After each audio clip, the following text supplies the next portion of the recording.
The French Revolution was one of the most important events in world history. It began in 1789 and lasted over a decade, shaking the foundations of France and inspiring people everywhere to demand freedom and equality. This is the story of how ordinary people rose up to change their country and the world. Life in France during the 1700s was unfair. The country was ruled by King Louis XVI, a monarch with absolute power, and his queen, Marie Antoinette, who lived a life of luxury at the Palace of Versailles.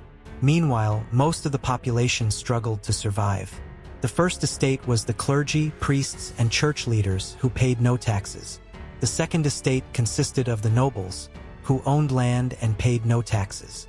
The third estate was everyone else: peasants, workers, and the growing middle class called the bourgeoisie. They made up 98% of the population but carried the burden of heavy taxes.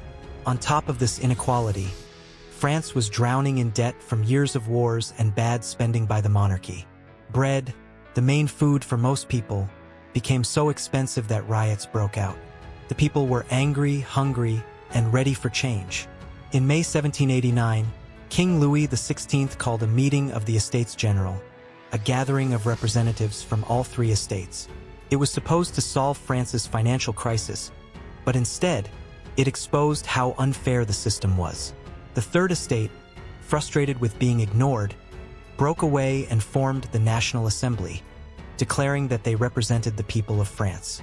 The tension reached a boiling point on July 14, 1789, when a mob stormed the Bastille, a fortress and prison in Paris. They wanted weapons to defend themselves.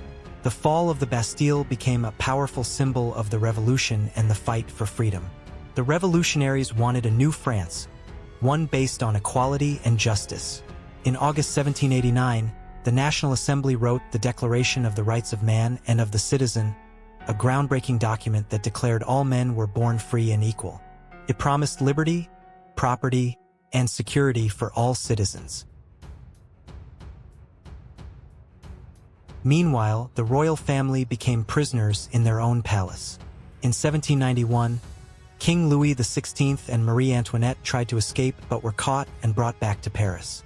The people now saw them as enemies of the revolution. In 1792, the monarchy was abolished and France became a republic. The king was put on trial for treason and sentenced to death. On January 21, 1793, Louis XVI was executed by guillotine. Months later, Queen Marie Antoinette met the same fate. After the king's execution, the revolution entered a darker phase. A group called the Jacobins, led by Maximilien Robespierre, took control. They wanted to protect the revolution at all costs and launched the Reign of Terror, a period of fear and violence. Thousands of people were accused of being enemies of the revolution and sent to the guillotine. Nobles, priests, and even revolutionaries were executed. Robespierre himself was eventually arrested and executed in 1794, bringing the Reign of Terror to an end. By the mid-1790s, France was in chaos. The government, called the Directory, struggled to maintain order. Amid the instability, a brilliant general named Napoleon Bonaparte rose to power. In 1799, Napoleon led a coup and became the leader of France. He promised stability and reform, ending the revolutionary era. The French Revolution changed the course of history. It ended absolute monarchy in France and introduced the ideas of liberty, equality, and fraternity. These ideals inspired revolutions around the world, from Latin America to Europe. However, the revolution also showed the dangers of radical change. It brought justice but also violence and division. Millions of lives were lost during the wars and turmoil. Even today, the French Revolution remains a powerful story of the human desire for freedom and justice. It reminds us that ordinary people have the power to change their world.